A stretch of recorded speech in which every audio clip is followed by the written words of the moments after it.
इस कार्यक्रम का हिस्सा बन सकते हैं। अगर आपका भी कोई सवाल है तो आप 7045220000 इस पर आप अपना सवाल भेज सकते हैं और हमारे साथ डायरेक्ट बैठ के इस पोर्टफोलियो बना सकते हैं, हमारे जानकारों से बातचीत कर सकते हैं। रचना मैम नमस्कार, स्वागत है कार्यक्रम में। पहले तो मार्केट्स को लेके ही आपका एक टेक चाहूँगा, क्योंकि बाजार में रेंज बाउंड ट्रेड है आज भी और बड़ी तेज़ी के बाद थोड़ा सा ब्रीदर इंडेक्स ले रहा है, बड़ा इवेंट भी अवेट कर रहा है अर्निंग्स का। आप कैसे रीड कर रहे हो मार्केट्स को, क्या करें? जी गुड आफ्टरनून। और मेरा इस वक्त जो मार्केट का रीडिंग कहता है वो ये कहता है कि निफ्टी में जो गिरावट है वो थोड़ी और एग्रेवेट होनी चाहिए यहाँ से, क्योंकि सपोर्ट लेवल थोड़ा सा दूर है हमसे अभी। और यहाँ पे पहला सपोर्ट बनता है करीब करीब 21 फ्यूचर्स के हिसाब से बात करें तो हम 21,620 पे है, और 21,600 और 21,570 ये दो एक माइनर सपोर्ट्स है। और इम्पोर्टेंट सपोर्ट जो आता है वो 21,520 के आसपास आता है, तो हम वहां तक जा पाए ऐसी पूरी पॉसिबिलिटीज है। और एडी रेशियो वगैरह भी उस चीज के फेवर में है। मैम कोई स्टॉक जिस पर आपकी नजर है, आपको लग रहा है यहाँ से लॉन्ग साइड पे जा सकते हैं या शॉर्ट साइड पे एटलीस्ट जा सकते हैं? लॉन्ग साइड पे जाने के लिए मेरी नजर में जो स्टॉक है उसमें एक HAL है, जो मैंने अपने क्लाइंट्स को भी दिया हुआ है बाय द वे। वहां पे मूवमेंट पॉजिटिव है और मुझे ये लग रहा है कि मल्टी डे के लिए पॉजिटिव रहनी चाहिए। और दूसरा जो काउंटर है मेरी नजर में जहां पे पॉजिटिविटी के चांसेस है, that is also LIC housing finance which is again mentioned for my clients। पर यहाँ पे दोनों में ही अगर मार्केट रुक जाएगी, कहीं पे सपोर्ट लेगी, तो पॉजिटिविटी बनने के चांसेस है जो इन दोनों काउंटर्स को ऊपर की साइड लेके जा सकती है। फॉर एग्जांपल HAL जो है वो नेक्स्ट 2-3 डेज के अंदर हमें 2880 के एंड 2895 के टारगेट्स दिखा सकता है फ्यूचर्स पे। रचना मैम, बाय एनी चांस आपको कहीं भोपाल में आशीष दिखे क्या? मिस्टर इंडिया बन के घूम रहे हैं वो। चले कहीं मार्केट में आपको दिखे तो बताइएगा कि उनको मिस किया जा रहा है यहाँ पर। खैर, अब अपने तीनों दर्शकों से हम बातचीत कर लेते हैं। हमारे साथ सोलापुर से आज अर्पिता जी मौजूद हैं, संभाजी नगर से गौरी पटेल जी मौजूद हैं और श्रृंगी जी मौजूद हैं अमृतसर से। आप तीनों को नमस्कार, आप तीनों को स्वागत है कार्यक्रम में। और एक एक करके चलिए शुरुआत करते हैं। तो सबसे पहले चलते हैं अमृतसर और वहाँ पर श्रृंगी छाबड़ा जी हमारे साथ मौजूद भी हैं। श्रृंगी जी नमस्कार, स्वागत है कार्यक्रम में। पहले तो आपको नववर्ष की बहुत बहुत शुभकामनाएं। मैम क्या करते हो आप, कब से हो मार्केट में? सर मैं मार्केटिंग टीचर हूँ दून इंटरनेशनल स्कूल में अमृतसर में। ओके। और मैं मार्केटिंग करवाती हूँ बच्चों को। ओके। और सर मैंने ये इन्वेस्टमेंट आज से 1.5 years बैक अपने शेयर्स लेने स्टार्ट किए हैं एंड मैं इसमें नई हूँ। एंड मेरी फर्स्ट परचेज टाटा मोटर्स के शेयर थे। मैंने 170 शेयर्स बाय करे हैं फॉर 370। ओके। एंड जिसमें भी मुझे अच्छा प्रॉफिट है। तो श्रृंगी मैम आप उसके मुझे आप इन्वेस्टर हो, जैसा आपने कहा, आप ट्रेडिंग नहीं करते, आप लेके शेयर रख लेते हो, right? Right sir, long term के लिए। लॉन्ग टर्म के लिए। और सो फार आपने टाटा मोटर्स में अच्छा पैसा बनाया भी है, जो आप खुद भी मेंशन कर रहे हो कि आपने 170 शेयर हैं 350 रुपए के दाम पर। तो आपने जब ये 1.5 साल पहले शुरुआत की थी तब कोविड होके ही चुका था और उसके बाद इंटरेस्ट आना शुरू हुआ था सबको बाजार में। तो क्या सोच के आपने सबसे पहले टाटा मोटर्स को ही ऑप्ट किया? सर ये मेरे फादर का मुझे सजेशन था, बिकॉज मैं उसमें नई थी एंड मेरे फादर ट्रेडिंग करते हैं। अंडर हिज गाइडेंस मैंने ये शेयर्स परचेज की। तो आपके फादर ने आपको टाटा मोटर्स जब बताया तो अब आपने नहीं पूछा कि अभी क्या करना चाहिए, क्योंकि फादर आपके ट्रेडर है, he knows it in and out? या सर उनको लगता है कि मुझे अभी इनको होल्ड करना चाहिए फॉर 2 to 5 years, बट मुझे लगता है कि इनको सेल कर देना चाहिए बिकॉज अच्छा प्रॉफिट हो चुका है। ओके। तो डायलेमा में जीते हैं कौन? चलिए अब रचना मैम आप बताएं कि टाटा मोटर्स 170 शेयर हैं, करीब करीब 350 रुपए के दाम पे खरीदारी है। शेयर अपने ऑल टाइम हाई पर है। जिन्होंने इन्हें एडवाइस किया वो मानते हैं कि इसको भी होल्ड करना चाहिए 4 से 5 साल, लेकिन इनको प्रॉफिट देख के ऐसा लगता है कि थोड़ा सा निकाल लेना चाहिए। तो क्या ऐसा नहीं करना चाहिए कि थोड़ी कैपिटल निकाल लेनी चाहिए और बाकी शेयरों को छोड़ देना चाहिए? जी अगर थोड़ी सी कैपिटल वो निकालना चाहते हैं तो वो डेफिनेटली निकाल सकते हैं। मेरे हिसाब से यहाँ पे स्ट्रेटेजिकली ये करना चाहिए कि एसएल को ट्रेल करना चाहिए ताकि you have the best of both the worlds. अगर वो वापस आएगा तो आपके पैसे lock in, profit lock in भी हो जाएगा, और अगर वो और चलने वाला है तो then you are still in the move, so आपको मिस नहीं होगा। तो मेरे हिसाब से वीकली क्लोजिंग बेसिस पे 700 का लेवल मॉनिटर करना चाहिए, और अगर weekly closing basis 700 monitor sustain करता है तो वहां पे कंटिन्यूटी के चांसेस है जो इस काउंटर को और फर्दर लेके जा सकते हैं। तो बने रहना चाहिए with a trailing stop loss of 700 on a weekly closing basis. तो श्रृंगी जी, आप 700 का एक स्टॉप लीजिए और सो फार कैरी करिए। ये एक तरीका हो सकता है। दूसरा तरीका हो सकता है थोड़ा कैपिटल निकाल के आप पापा की बात भी मान लीजिए, क्योंकि उन्होंने अल्टीमेटली कॉल दी थी। लेकिन दूसरा नाम भी टाटा पावर है, तो वो भी वहीं से आया था क्या? खुद की मर्जी से लिए हैं, 50 शेयर्स लिए हैं मैंने ओके। अपने खुद की मर्जी से, अपनी सैलरी से। तो उसमें अब मुझे प्रॉफिट है, तो वो मुझे अब कितने इयर्स तक मैं उसे होल्ड कर सकती हूँ। तो टाटा पावर क्यों? Sir, I was interested in this share. अच्छा, चलिए, कॉस्ट टू कॉस्ट है भी मोर और लेस, तो आप इसमें समय दे सकते हो, राइट? राइट सर, मैं इसे 5 साल तक होल्ड कर सकती हूँ। ओके, तो रचना मैम 5 से 10 साल दे सकती हैं टाटा पावर को। क्या करना चाहिए यहाँ पर?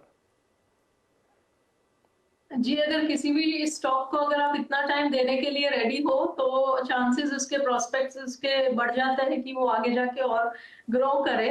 नेवरदलेस टाइम फ्रेम से ज्यादा प्राइस की मूवमेंट के ऊपर डिसीजंस होने चाहिए, और मेरे हिसाब से यहाँ पे इनकी एंट्री जरा सी लेट है, लेकिन नेवरदलेस अभी प्राइस के आसपास, एंट्री प्राइस के आसपास ही है।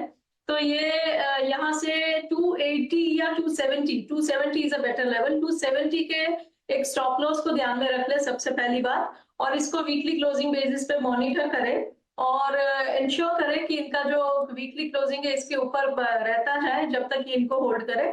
अगर किसी भी हालत में ये स्टॉक अगर 270 तोड़ने लगे वीकली क्लोजिंग के साथ साथ, तो then there could be a problem. So in that case unwind करना पड़ सकता है पोजीशन, पर जब तक 270 बरकरार है तब तक ऊपर वाली साइड पे ये काउंटर 360 और 400 की तरफ हमें ओवर अ मीडियम टर्म जाते हुए देख सकता है, over a longer term it could be much higher than that. जी, तो श्रृंगी जी, अभी तो आप इसमें बने रहो और वेट एंड वॉच और नंबर्स को क्लीनली वॉच करना, उसके अकॉर्डिंग आप इसमें यहाँ पर कॉल लेना। आपसे मैं आगे बातचीत जारी रखूंगा। अब अर्पिता जी से बातचीत कर लेते हैं, जो कि सोलापुर से हमारे साथ मौजूद हैं चर्चा करने के लिए। अर्पिता जी नमस्कार। पहले तो आपका स्वागत है, और दूसरा आपको नववर्ष की बहुत बहुत शुभकामनाएं। क्या करते हो मैम आप? जी, हेलो, मेरी आवाज आ रही है सर? जी जी, बखूबी आ रही है अर्पिता जी। ऑल्सो सर, मैं एक बैंकर हूँ बेसिकली बाय प्रोफेशनल, एंड अभी ट्रेडिंग में मैंने फ्रॉम अगस्त 23 से स्टार्ट किया है, very new to the trading. हाँ, सो तो जैसे ही, हाँ, तो मेरा सैलरी का जो भी मुझे इन्वेस्ट करना है उतना परसेंट मैं ट्रेडिंग में डालती हूँ, तो after the SIP and all the expenses. आप ट्रेडिंग करते हो या आप इन्वेस्ट करते हो? आप लंबी अवधि के लिए निवेश करते हो या आप इंट्राडे में जो भी घाटा मुनाफा होता है लेके निकल जाते हो? नहीं, इंट्राडे नहीं, तो उसे ट्रेडिंग तो नहीं कह सकेंगे। या सो मैं स्विंग ट्रेडिंग जैसे लेते हैं, एंड कुछ टाइम के बाद जैसे बढ़ता है, मार्केट हाई लेवल पे है या प्राइसिंग बढ़ रही है, on the basis of news by like this business channels देख के जो भी है, तो उस हिसाब से स्विंग ट्रेडिंग करती हूँ मैं। ओके, तो आप बैंक में हो, बेसिकली इन्वेस्टमेंट होती है। तो अर्पिता जी आप बैंक में काम करते हो, तो बैंक को पहली प्रेफरेंस देते हो या कुछ और भी ऑप्ट कर लेते हो, कुछ भी? नहीं, बैंक को ही पहले प्रेफरेंस देते हैं। चलिए, अपने बैंक को या दूसरे बैंक को?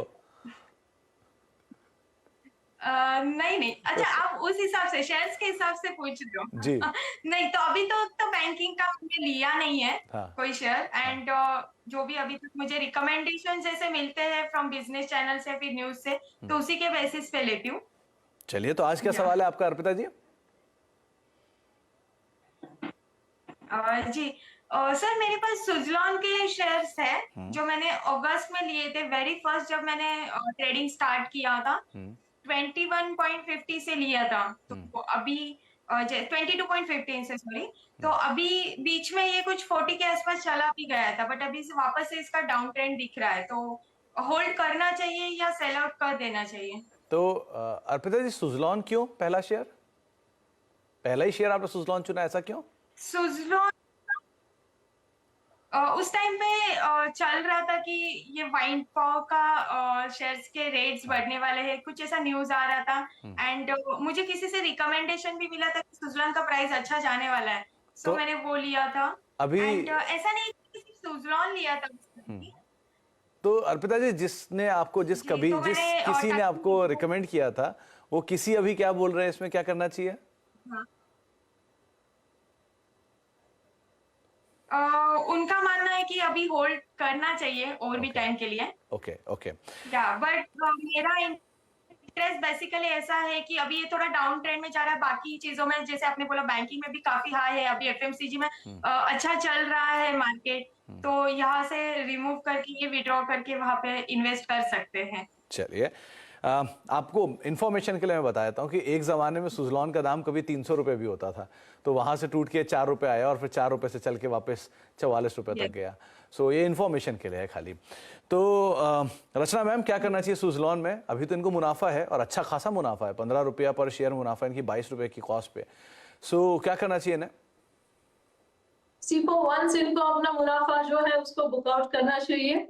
बुकआउट अगर नहीं करना चाहते हैं तो फिर वीकली क्लोजिंग बेसिस पे very close, very tight stop loss of 36, यहाँ से 1 ही रुपए नीचे एक एसएल को मॉनिटर करना चाहिए। और अगर 36 टूटते हुए दिखता है तो 100% निकल जाना चाहिए। ये मैं नहीं करी कि आगे और इसमें कोई चांस नहीं है, but the thing is that कि रैली बहुत स्ट्रांग हुई है और यहाँ पे जहाँ पे वो खड़ा है वहां पे एक स्ट्रांग रेजिस्टेंस है विच इज अराउंड 44-40। तो इसीलिए ये यहाँ से अगर पुल बैक देगा तो ये 31 और 30 तक भी जा सकता है।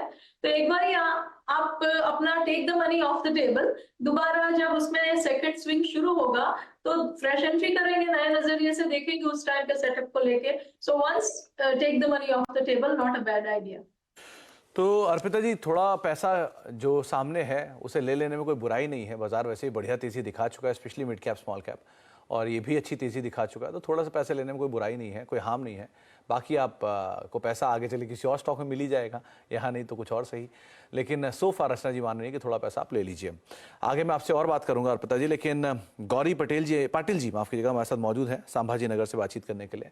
गौरी जी नमस्कार, स्वागत है कार्यक्रम में। आपको भी नववर्ष की बहुत बहुत शुभकामनाएं। क्या करते हो मैम आप? आपको भी नववर्ष की बहुत बहुत शुभकामनाएं सर। मेरा आवाज आ रहा है आपको? जी जी, क्लियर आ रहा है गौरी जी। हाँ, हमारा शॉप है सर फर्निशिंग का, तो मैं दिन भर वहीं पे बैठी रहती हूँ। तो 2021 से स्विंग ट्रेडिंग करती हूँ। तो आप वहीं पे शॉप पे बैठे बैठे ट्रेडिंग करते हो? हाँ हाँ, दिन भर कोई काम नहीं रहता है तो वहाँ पे बैठे बैठे ट्रेडिंग करती तो हूँ। ये दोनों टास्क इजीली मैनेज हो जाते हैं आपसे?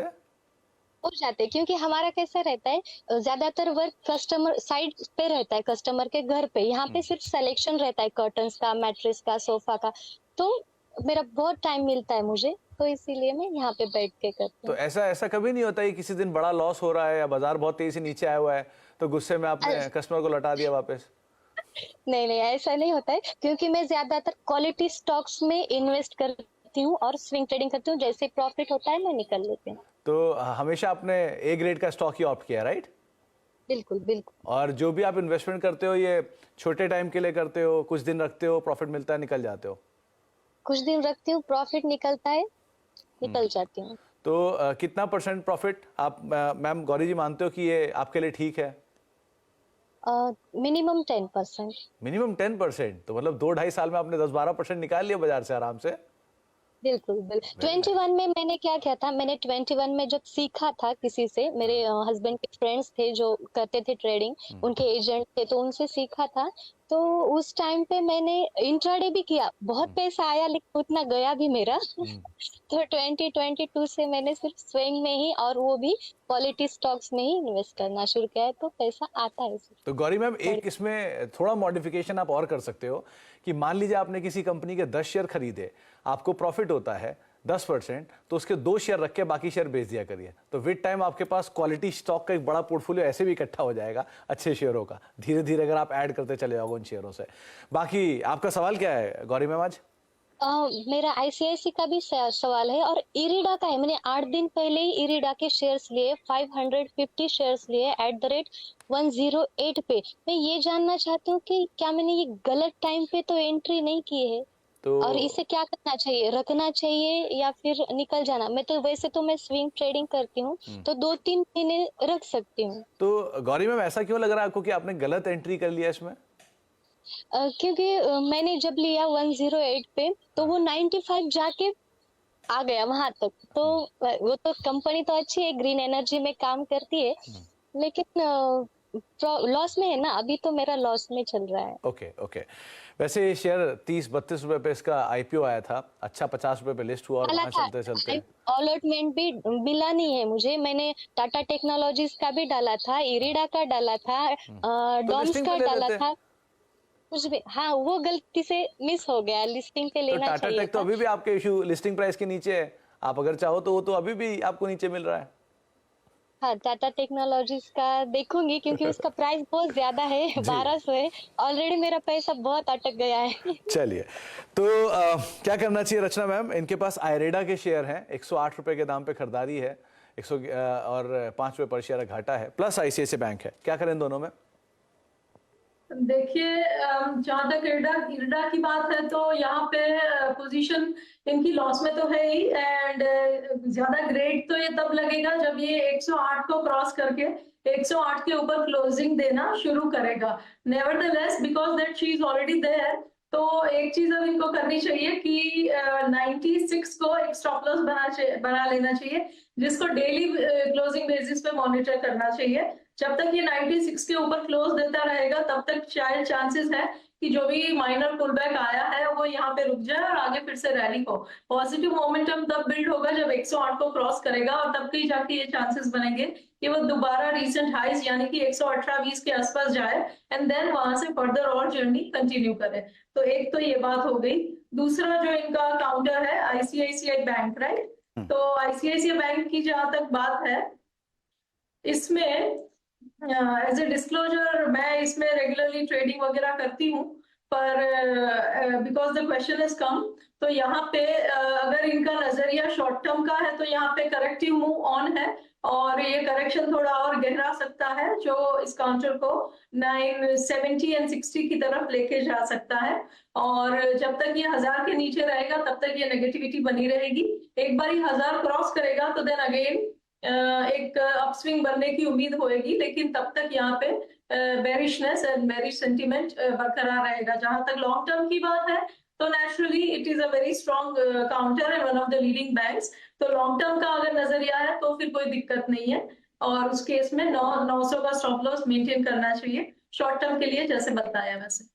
तो आपको गौरी जी दोनों ही स्टॉक्स को लेकर राय रचना मैम की तरफ से मिल चुकी है, और बहुत बढ़िया लगा सुनकर कि आप एक साथ मल्टीटास्क, घर को लेकर, शॉप को लेकर, मार्केट को लेकर एक साथ सब आप मैनेज करते हो।